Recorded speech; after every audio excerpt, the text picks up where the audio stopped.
what we'd like to do is like share our learnings. I've got a couple of slides to share, and if you have other insights, we'd really like to get a dialogue going so that we're sharing learnings. So, Lily, I was thinking, do you want me to share my screen and share people the program so people get a sense of how was the program? Yeah, let's do that really quickly then. Yeah, okay, I think so there were 3 streams going on most times, which was and there were any choice. There were 2 days. One day were pre-workshops, like pre-conference, 2 workshops, one in the morning on dialogue, and one in the afternoon on the thinking environment, related to more time to think. Very interesting, both of them. And then the second day was the conference that have, as Lily saying, 3 streams. So I'm going to share my screen so you can see the program to get an idea of what was the content of the day. So we started with the first keynote speaker was Paul Lawrence, and he talked about systemic thinking. And I have a couple of slides. He gave me permission, Lily, to share the slides, so I can share that with everybody. We can. And he's from Australia. Yeah, from Sydney. And it's how we as coach supervisor systemically. And then were the 3 different streams. Michelle was here today. Maybe Michelle, you want to talk for a few minutes on what you presented on supervision of organizational coaching. Then Lily and I went to the Tatiana Bashkirova presentation on supervising. Everything is fine, coaches. Like we don't bring anything to discuss in supervision what to do. Very interesting. And there was a session on group supervision with Alison Hodge, who will be in our conference in Montreal next week. And then the second section, we have Robin Sohet doing 2 sessions together. And then Lily and I presented on a research that we put together with all of your answers about resistance to supervision. We talk about what's happening in Americas, and we will talk about that later. And we're going to actually focus on that in our December call. Yeah. And then we have in the second round, Eve and David talking about contracting, very interesting information. And then Natalia and Peter talking about generational differences in supervision. I have 1 slide to show you about that. Then after lunch, we have the second keynote with Reha Stelter from Denmark. We talk about the coaching supervision as a fellow human companion. But the key topic was transformative exchange, transformative supervision, and I will share with you slides that I prepared about that. And finally, we have a couple of more workshops on what's happening globally with supervision, another session on group supervision in a case study that Michelle Lucas presented, and mindful dialogue. Yeah, Henry didn't come. He ended up being sick, so he left. So he wasn't presenting. Happened, okay. And then Florence, let me talk about supervision of energetic coaching.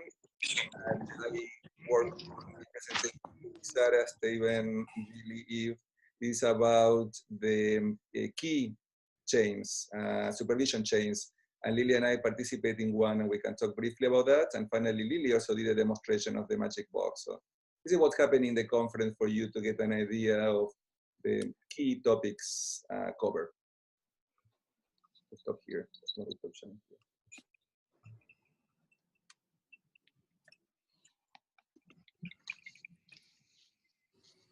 All right, so shall I share some of my key learnings?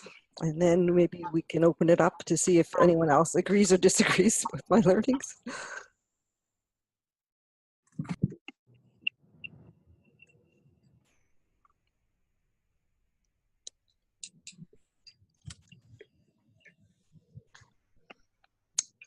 So this was an excerpt from Dr. Paul Lawrence's keynote, or I think this was his half-day seminar on dialogue and how to use dialogue in supervision. And his couple main points are: we have a choice. If we suspend our judgments and our thoughts in what he calls, what was that term that I love?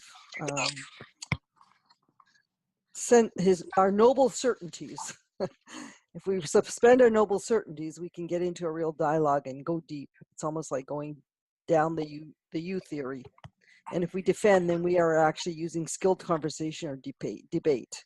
And so we may not get as far as we could in dialogue. And here's some of the noble certainties that he introduced to get us going. And they're very definitive. You know, you need to contract better.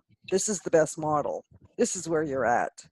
Supervisors follow, they don't lead. It's not my role to share personal experiences. My job is to help you find a solution or not help you find a solution. So we have these noble certainties that we live with, and they're basically our assumptions and our beliefs. So Lily, we get some feedback, some sound in the background. I was looking the microphone for Joe. Pascal is open, so can you close that? Joe, let's see. Yes, I'm going to mute you. Sorry. Oh, much better. Okay. And then he had some questions for us to reflect on. What are some of your noble certainties? And then how might these be getting in the way of further becoming the supervisor you want to be? So we had some reflection space in there. And I'm mindful of our time, so maybe we won't do them, but I would invite you to take the questions away and consider them. And then with Tatiana, everything is fine. She had us break up into small groups and talk about do we have that? What do we do with it? And then she gave us some ideas of things to do. And Tatiana is going to be one of our keynotes next week on self as instrument. So she'll be presenting some of her work there. What else? Lily, what I want to say about this presentation is one of the ideas that I think I really like from her presentation was that when the supervisee doesn't have anything to bring to supervision, maybe the recordings and discussing the recording can be a great way to look at blind spots. So we usually, in people who are involved with ICF, we separate mentor coaching from supervision, and we say that mentor coaching is when you listen recordings and provide feedback, and in supervision you don't do that. But when the supervisee have challenges in bringing issues to supervision, that can be a really good strategy. Yeah, and also looking at themes that are showing up in your practice as a whole. Or what are you not bringing to supervision was a great question. And also working hypothetically, what if, like not necessarily because it's happened, but what if the client would have not follow up on the assignment, or what if, like working hypothetically as another strategy. That was interesting. Yeah, so let's stop there and engage everyone. What comes up for you, or any new other learnings around these pieces that you'd like to share? Particularly people who are in the conference. And Michelle also did a session yourself. Maybe you want to talk briefly about that too, about your presentation too. I'm just going to make a quick comment. It's Leanne here. I was just thinking about, in our effort to kind of define coaching supervision versus mentoring coaching, we actually also come up with some noble certainties. Like, I love that whole thing about not bringing recording to supervision. That was kind of trying to help us define it, but actually that ends up being a noble certainty. And so I love that whole idea of challenging our noble certainties, that recordings, you can bring recordings, you can bring, and so I really appreciated that. Thank you. Nice link. Thanks, Leanne. Any other comments, thoughts? Michael, you're on mute, I think. Nope. Can't hear you. Our noble certainties. Sorry. Can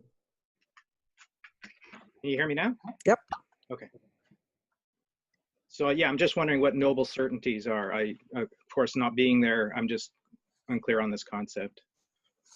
Noble certainties are things that we take for granted, or assumptions, beliefs that we have, that we hold about something. And in this case, it would be supervision. What are our noble certainties around it? Or even coaching, yeah, or how we work, or how we are in the world. It was a new term for me, and I love the term noble certainties. It's captured my imagination. Anybody else?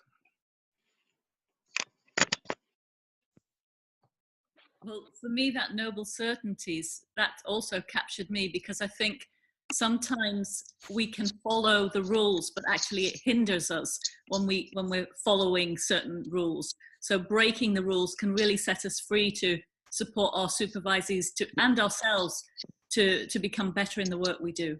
That's what comes up for me. Nice.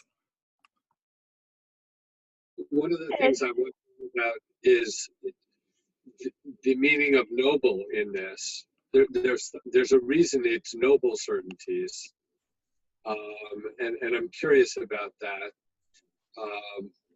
So I'm wondering, for people who were there, were there examples of why noble? Is it about being right in a certain way? It's more about our position on things. We didn't actually deconstruct the word noble itself, but a great point. I like that. I think sometimes you need kind of guidelines and rules, and like when we're learning something, we need to know certain things. And then once you've learned them, it's about holding them more clear. You're cutting out, Leanne. Oh, I'm gonna stop my video. Can you hear me okay now, Lily? Yes, much better, thanks. So I'm just thinking of, we hold things, we need to know things in order to learn it. And so there are kind of rules or guidelines or processes that are, and then we let that go and we hold that more loosely. And so they're noble in terms of they help us, they guide the way, but then we hold on to them and forget that they're like the map. Like it's a map of a territory, isn't it? Here's the map, but it's not the actual territory. So for me, it triggers that. Yeah, I find noble's a more gentler word than some of the other words we use. Assumptions, biases, beliefs. They feel really strong. Noble has to me, it connotes a gentler way of holding something, maybe. I think the value, what I want to say is the value of this is just to reflect, just not to, just put a little bit of distance to even, not only supervision when we do that with the supervisee, but also to do that to our own practice as supervisors. Putting a little bit of distance and figure out, okay, what are the certainties that we have about what is supervision and how it works, and being willing to question, what is what we are doing. For me, for example, is what I am teaching. It's like there are other ways, there are other more things there. So I think that's a good exercise. Should we move on? Yeah, let's move on. So I want to, if you want to talk for a couple of minutes about your presentation. We don't have time for you to do the presentation here, but if you want to share for 2 or 3 minutes about your session, that would be great. Who's that? If you want to share briefly for 2 or 3 minutes about, about what you presented in your workshop. In fact, I'm going to share my screen. Do you see the screen? Not yet. Yes, you see the screen? Now we do, yes. Yeah. Okay, organizational coaching is something that emerged in France in 2006 and 2005, and I published a book at that time. You can see that. And now I am at the 3rd edition of that book. I've sold about close to 4,000 of these. And also you can see here that in France there was a number of other books on organizational coaching. And in UK, it's only in 2013 that it was mentioned in Peter Hawkins' book on coaching, mentoring, and organizational consultancy. And so the question that I asked in that presentation is, how are we going to supervise that? Because in France, we have 20 to 25% of coaches who claim that they are organizational coaches. I don't know if it's the same in US. Apparently in UK, it's going up very, very quickly. So even if we don't know exactly what is organizational coaching, we have now to supervise these coaches, and that was the subject of the presentation.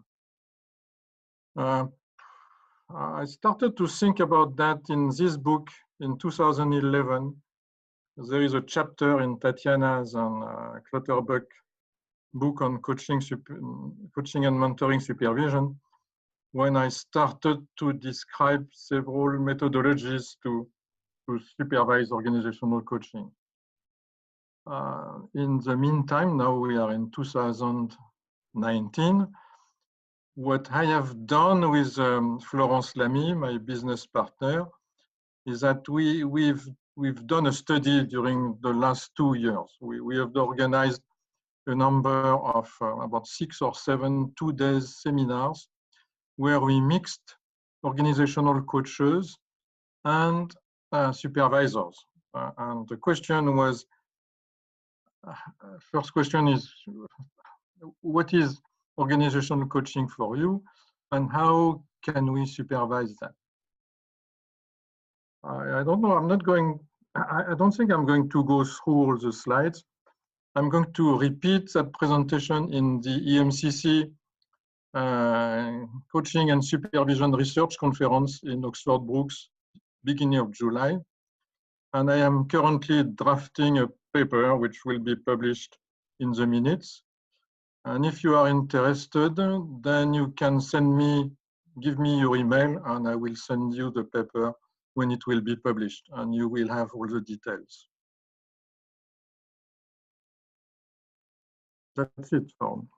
Thank you. Or maybe you're willing to come next year and present for us. Could be, yes. Just throwing that in. Okay. Yeah, because it will improve in the meantime, of course. Good. All right. Thank you. Yeah.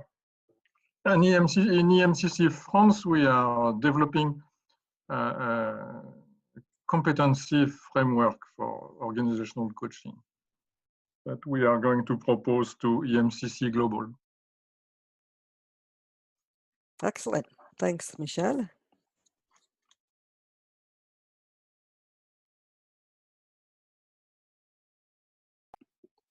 So maybe what, Lily, you were suggesting to hear from Jean Elvire, if you want to share something about your learnings, and also from Luis, if you also want to share your learnings on one of the presentations in particular that you liked, or you got something that can be interesting for everybody.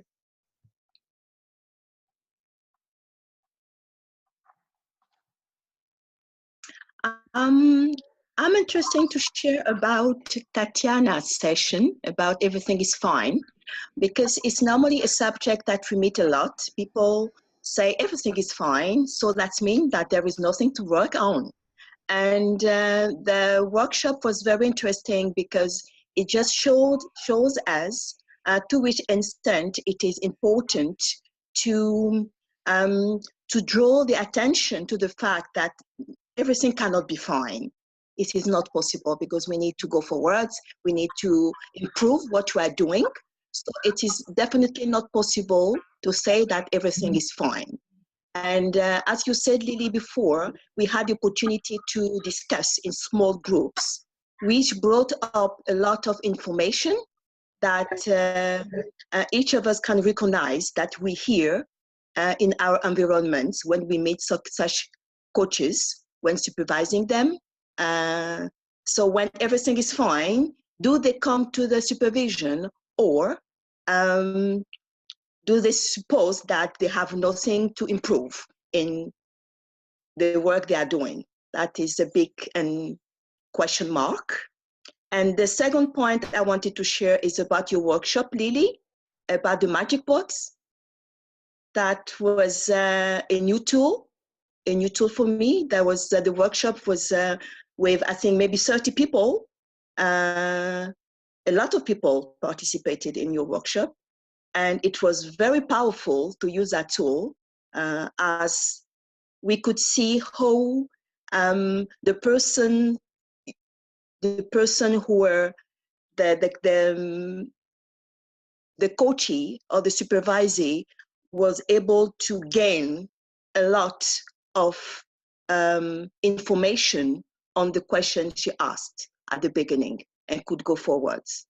Yeah, with the 2 circles, the little circle you did with about 6 people, and the larger circle. So it was for great value. Well, thanks for that. And interestingly, for those who have seen the Magic Box, I actually did a group supervision with it this time, just to change it up a little bit. Thank you, Luis. Something to add to the generational session. And Marilyn, I was thinking about you because I know that that's your passion and Lillian too, looking at diversity issues. And what Natalia and Peter found out in the research, and by the way, we invited Natalia to join us and do the presentation for the network. So next year she may do that presentation for all of us here. But some of the key learnings is that there are generational differences in supervision. And what is interesting is that sometimes the supervisor and the coach may be in the same generation, different than the client. Or the client and coach are in the same generation, different than the supervisor. And how that can be playing in the system. And then having to be careful, because she talked in the presentation about the differences in each generation, but then when we talk about diversity, each person is unique. So you cannot put people in a box and think because they belong to a generation, they will behave in some way. So it's you have to play paradoxically, knowing and understanding the generation, and at the same time, remembering that each person is unique, and you do not know how this person falls in the group. So that was pretty interesting. Okay, so there was the other one that briefly, let me share a slide here that I have prepared. Is the second keynote, and Luis I agree with you that we're very academic this, and he talked about the transformational nature of supervision. And he wrote 2 books. Let me share the 2 books, the 2 resources you may be interested. His name is Reinhard Stelter. He's from the Copenhagen University. And he talked about the 3rd generation coaching and the art of dialogue in coaching. And this dialogue was similar to I think Lily Paul Lawrence took his concept of dialogue to the presentation the first day. And the idea with dialogue is that we are peers, we are not have this power dynamics in the system in some way. We let that go to really listen, and as Lily was saying before, suspend judgment.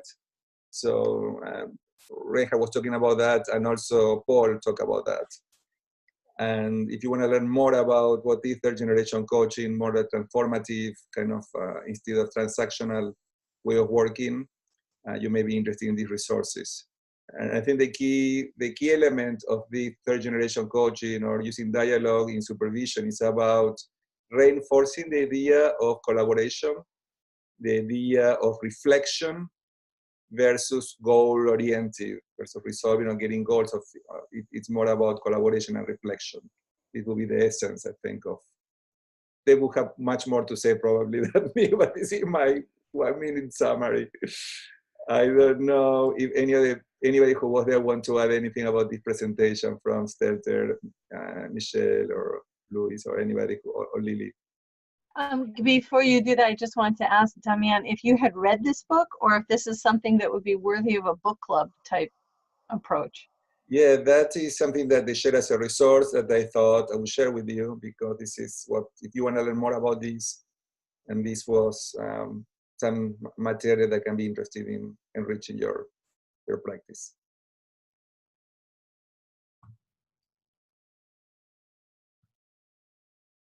Okay. So looking about. Excuse me, I think that what we should mention is that we just published this one, and most of the contributors were present in the conference. Mm-hmm. That's a great brand new resource. Michelle, you want to talk about this new book that just came out? Well, it's I don't know. There are about 15 contributors. I am one of them. My chapter is on supervision of supervision. And by the way, Damien, you have participated. You were close to participate to this chapter. Michael, can you show us again the book, please? I can write. Thank you. There's going to be, I think, about 20, 30 copies available at the conference next week for those that will be there. They're shipping them over this week. Hopefully it'll make it there. Oh, great. Can I get my copy? That's great, because Amazon is still waiting to put them out. The same group of contributors, we are planning to publish another one, more advanced, even more advanced than this one. So it's a kind of interesting contribution. Thank you, Michael. I want to share with you a slide for one of the presentations. I didn't attend that, but I got the slides, and this is one of my passion of topics, and I know Eva for you is too, is contracting. And that's an interesting slide about the importance of contracting, and they said that because we're not there, we just need to interpret this the way that we interpret it, because I don't have the description of this, but I think it's an interesting slide. A previous slide talked about that 50% of the topics brought to supervision are related in one way or another to contracting. So that's a very interesting part. So, but what was an interesting piece of the research from the previous slide is that if you ask coaches and your supervisors about topics that they bring to supervision, supervisors would answer a higher percentage of them are related to contracting than coaches. So that means that coaches many times are not as aware as supervisors that the issues that they are bringing are related to contracting. I think that's interesting data. Yeah, I went to this presentation. It's Eve Turner and David Clutterbuck's work, and David wasn't able to be there. This is emerging, so the papers haven't been written on it yet. And when I look at this, everything is similar except for number 8, just in different order. Supervisees say the boundaries are the thing is important to consider as the number 8 issue, and the supervisor says fees. So that, I don't want to interpret that, but I found that an interesting piece of information coming out of this survey that was done, the research. And there's actually another slide too I'd like to share from this one, if that's okay, Damien. Yes, Let me see if I can pull it up. So briefly, as you can see, in terms of contracting expectations and logistics are the two highest one, but ethics and confidentiality also is a little bit higher here in the order. Is second for supervisors and third for coaches, but not very far.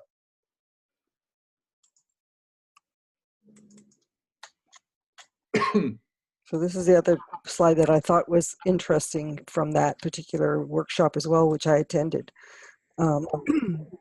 This is the good practices, the themes, so the coaches, and they're the same except they're in different order, slightly different order. So it's kind of nice to see that there's some consistency there.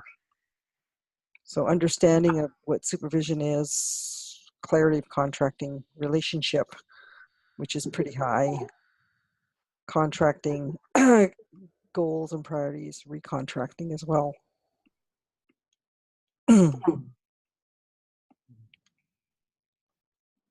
Okay, so Damien, do you want to move over to the work that you and I did on resistance? Yeah. We've got about 15 minutes. Okay, we can do that. We can be talking for a whole hour on this, so let's do like a 5-minute version so people get a sense. And then we will spend time at the end of the year in December.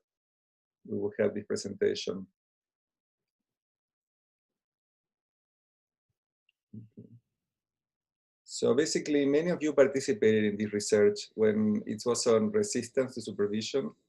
We're trying to figure out, like in the Americas, what was happening. And this is related to another research that Lillian, who is here, Terry, Kinsey, and Marijo put together that we would also love to hear. You presented at EMCC.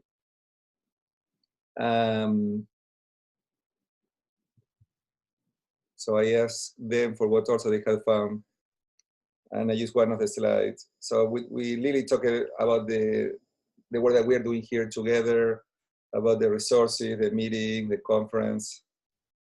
And we have an exercise asking people first what kind of resistance they have encountered seeking supervisees and what strategies have employed. So the idea is that the resistance is not during the session to bring topics, but just to get into supervision. Lily, do you want to add anything here? Yeah, what I found from a larger perspective was we actually had about 25 people come to this workshop, and from different countries where their experience the same around resistance to engaging in supervision. So that really was, we had some great conversations because we had like breakout sessions and people sharing this, and other countries realizing they're not in this alone in terms of the resistance that's happening. Because we talked about how when Damien and I were first certified 6 or 7 years ago, it was really hard to break into the market. And now it seems to be more accepted. Like I'm actually having people reach out to me asking for supervision. So that I don't think would have ever happened 6 or 7 years ago. So we're seeing the movement, the trend in actually understanding, and we've got schools now integrating supervision into their programs. So it's quite encouraging over here. Slowly by slowly, and when we had to present, I told Lily, we were competing with other 2 sessions that were very interesting. And I thought, who would be interested in coming to learn what happened in the United States? You know, most people were from the UK. Excuse me, the Americas, hello. Sorry.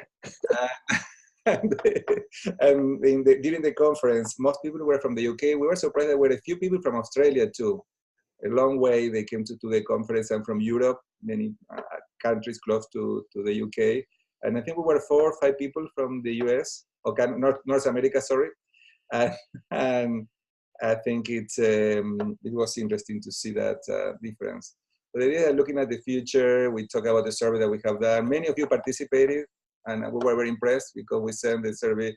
In the network right now, we have around 200 people, but from the 200 people, only maybe 150 are supervisors. The other 50 are coaches interested, like some of you who are here today. So we were with some of the findings from people that one of the resistance was to not understanding what was supervision, and particularly people who are involved with ICF and who are credentialed with ICF, seeing mentor coaching as supervision and not needing more than mentor coaching. So this was one of the issues that we encountered. The second one was about vulnerability. People willing to be vulnerable and open up and sharing some of their blind spots. So other than misunderstanding or lack of information about what is really supervision, the second one was vulnerability, being willing to share what's really going on and look into blind spots. And the third one is like, I don't want to know, I don't want to hear. Like sometimes people were even close to explore what really supervision is. And one of the key challenges is the word supervision. And many people associate supervision with control, hierarchy, authority. So one of the ways that we have been working on the strategy is to split the word into words, supervision, as a way to bring awareness and the differences between control, authority, hierarchy, and reflecting together. The other issue was money. No, people willing to invest money in supervision. And I think that I have seen that a lot when I was a ICF Global President, meeting coaches worldwide.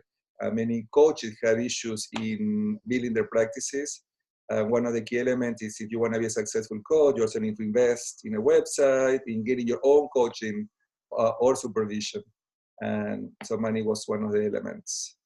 And this is a piece of the research that Kimsey, Lily Abrams, who is here with us today, Mary Jo Asmus and Terry Hidenbrand put together, that I hope they can present for the whole network. And we were asking, and one of the questions was why you are not working with a supervisor. This is the answer that people were giving. Most of them is I belong to peer network where I can get support when I need it. So I can talk to a colleague about it. Or I do my own reflective practice, interestingly. So then we discuss strategies that you may be applying when facing resistance. So here is these words. Let's see if I can move the, try to see how I can move. These are some of the words people were using, what they can do. One of the strategies was to offer free sessions and explain the benefits. explaining differences between mentoring and coaching supervision, were some of the key strategies that people share. Then information, having more information available for people, sharing resources, investing also money and time in advertising, in sharing, doing videos, or doing different strategies that require some investment of money and time. Like, for example, now I saw one of our colleagues, Jeff Nally, put together a very nice video on coaching supervision to explain that to his clients, and I have done that in Spanish last year. So I think that these are all different ways to be creative in explaining what is it, and that requires some investment. Then collaborating, the idea is that if we want to grow coaching supervision awareness, we need to work together, like finding different strategies. So for example, here we are together learning and building relationships and getting to know other supervisors, and then finding ways together. For example, in Los Angeles, we are providing free supervision, group supervision in a special interest group, so people can receive that as a possibility, as a benefit from being a member of ICF Los Angeles. So looking for creative ways to do that. That was our information. Lily, anything you want to add to this?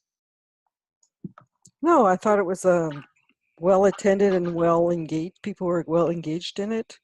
And I think the issues are similar across the different countries, especially when supervision is starting out.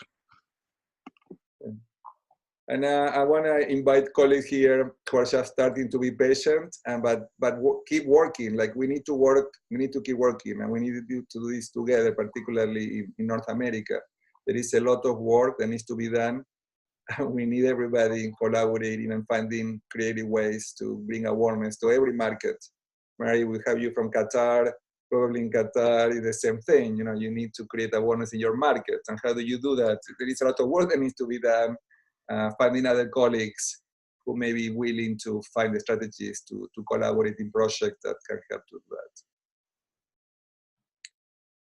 Any comments, questions, as many of you participate in this research that you want to share?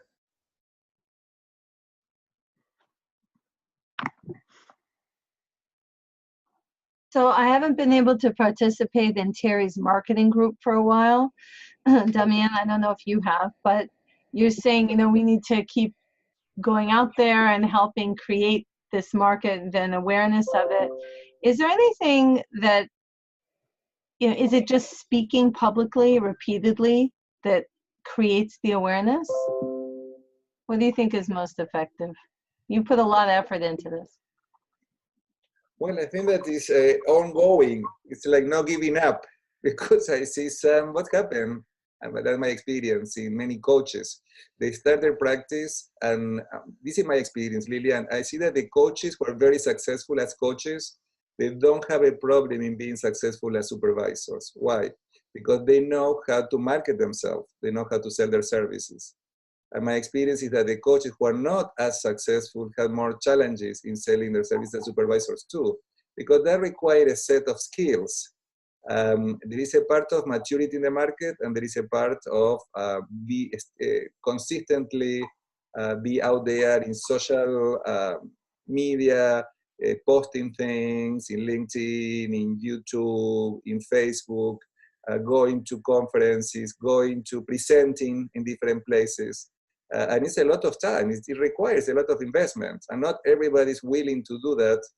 So I think that is, as Lillian, I think that is the secret to be a successful entrepreneur. It's like keep working on it consistently. It's not that you do a little bit. Now, the more that you do, eventually the least you need to do, because you have the seed. But that requires a lot of work. And my experience, Lillian, not everybody is willing to invest on that. So I think that's the key element. Is what are the small things that you can do, and not give up. Because I see over the years in coaching, particularly, many coaches cannot build their practices and they give up. And in supervision may happen that too. Like if you try and you are doing a couple of things and they are not working, you may give up too. So I hope that that's not the case of anybody here today, but that's a possibility too. I think Eva's got her hand up. Yeah, I think start by giving, give a lot, and then word of mouth will come. So just picking up on Damien's last word, investment. In my experience, it's quite worth it, because when you're giving it for free to a local chapter, to a local group that is like paying back for whatever they're doing to the community, you give them, first they see they're receiving something as valuable, and then they start spreading word of mouth. So this has been my experience in Brazil, and I was the first one here. And now it's quite interesting because my young supervisees were very much into social media. They take pictures of the sessions on Zoom and they post it on their social medias. And now I'm talking about paid clients, but this started with just giving. And now they're doing the word of mouth in their media. So it's understanding it's a ripple effect, but you have to start it by having clients. So that was my experience here. Hope it helps. Yeah, thank you. I think that's a really good point. And Leanne was in the last marketing meeting. You were asking Lilia with Terry. I was there, and Leanne was there too. And maybe you didn't have enough time to share about your own experiences because you were there 10 years ago in the UK when you were starting with supervision. Leanne, any insight you want to share with us? Yes, thank you. I'm really aware of time, and I know somebody else wanted to speak, but really quickly, I also found mindset was the key. And I think building on what you said, Eva, about going in service, I saw a lot of coaching supervisors go in as, you need this, you should be doing this is important, and really created more resistance in the marketplace. And it's very subtle. I think it goes back to the beginning about the noble certainties. There's something that happens with us when we really believe that coaching supervision is really good for everybody and everybody should have it.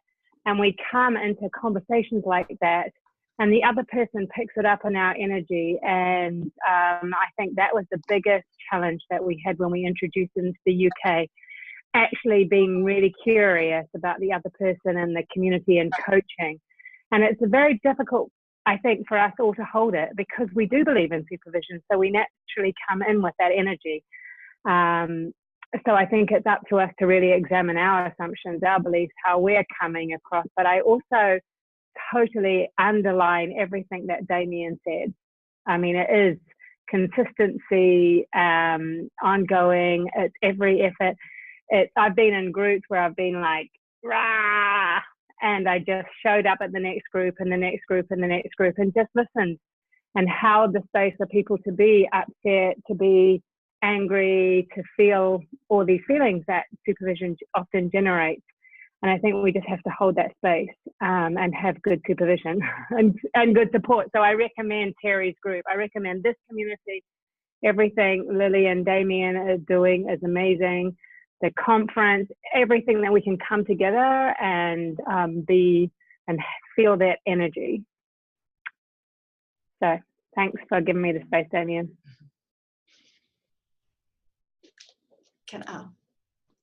Marilyn, you want to share something? Yeah. Marilyn, go ahead. Sorry, can I? Yeah, Louis. Okay, Louis. Yes, yeah, just quickly, just to say that, so we're in Spain beginning, and I'm finding it's just a lot of individual conversations and generosity, but people need to know who the supervisor is. It's not something you can just advertise. So it's very much, as you've said, takes a long time, but relationships are really important. And investing and having, and I think what just been said about not trying to convince but really just inquiring and reflecting together rather than convincing. Thank you. So, Marilyn? Yes, I offered people who had already participated in my mentor coaching programs to just an hour and a half group supervision. No sale, you know, it was just a gift. It was complimentary, and I had 5 people and 2 signed up. So I think it was because they already had an experience of me, they already trusted me, they're interested in my services, and that giving from the heart. And once you have the experience. I think it's hard to know from a social media post or an email what the experience is without having it. Great. Thank you, Marilyn. Anybody else would like to share before we wrap up? I really appreciate, everybody's participation. And Leanne, your comment made me think, because I am very passionate. And I think that sometimes my passion, like around supervision, can be counteractive. So I really appreciate your comment. It made me think a lot about how I may show up sometimes. So passionate, it may not be as good. I may not be as effective. Just one last thing I wanted to say is that it is a good thing that the posture about supervision has been changing in the US for the last years, and it is very, very important that it has been changing, because before it was very rare to find coaches who were supervised in the US. So it is a good thing for us here in France, because talking with ICF, now we know that people recognize supervision and that it has nothing to do with coaching. We have one colleague in the cohort that we're finishing now, in the train of coaching supervision, that she works for a company that provides coaching services to different companies. And she shared that coaching supervision is one of the things that people are asking for. In the United States, I'm talking here. It has been in Europe for a while. Now it's starting to happen in the United States too. So slowly by slowly, I see that happening. So Lily, we are at the top of the hour. Anything we should say before we go? No, it's kind of interesting how the conversation evolved into marketing and supervision at the end here. It sounds like that's a topic for us to maybe have a conversation on. I know Terry has a piece of the conference next week on this particular topic, and I think it might be a more expanded one. And I think it is just about being there in service of others, not trying to push it and oversell. And Terry is also coming to the session for us, Lily, in October, if I'm not wrong. That's right. He's doing a session on marketing in October. That's right. Well, everybody, thank you for being here. Looking forward to see people who are coming to the conference in Montreal